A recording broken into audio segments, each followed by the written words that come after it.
Hello દોસ્તો, કેમ છો બધા? મજામાં ને? આજે આપણી જોડે આવી છે સાઇન BS6 2022 મોડલ. પહેલાં એક કારીગર જોડે ગાડી ગઈ, બંધ થઈ ગયેલી. તો એ કારીગરે કીધું બેટરીમાં પ્રોબ્લેમ છે, બેટરી નાખવી પડશે. બેટરી નાખી દીધી. એના પછી 3 દિવસ ગાડી ચાલીને ગાડી પાછી બંધ થઈ ગઈ છે.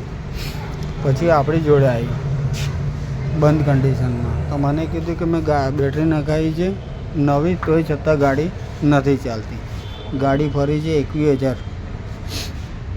હવે આ ગાડીની અંદર છે શું આપણે ચેક કરીએ. પહેલાં તો મેં બેટરી ચાર્જિંગ કરી. બેટરી ચાર્જિંગ કર્યા પછી હવે ગાડી સ્ટાર્ટ કરીએ. આ ગાડી સ્ટાર્ટ બરાબર છે. હવે આપણે સ્કેનર મારીએ.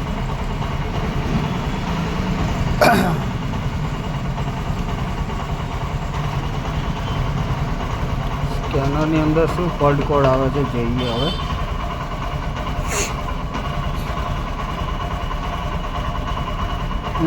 ફોલ્ટ કોડ 00, એટલે કોઈ ફોલ્ટ જ નથી ગાડીમાં. બરાબર છે. ચલો હવે આપણે લાઈવ વોલ્ટેજ ચેક કરીએ.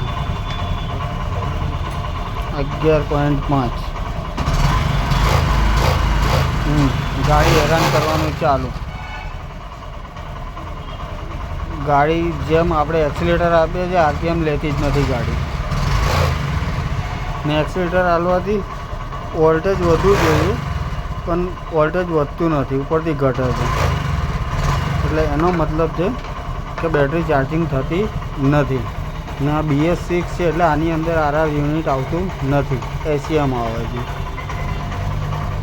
ચલો સૌથી પહેલાં આપણે લોકનું ટેસ્ટિંગ કરીશું, અને પછી શું થાય છે અને શું પ્રોબ્લેમ છે એ તમને નેક્સ્ટ વિડીયોમાં બતાવીએ.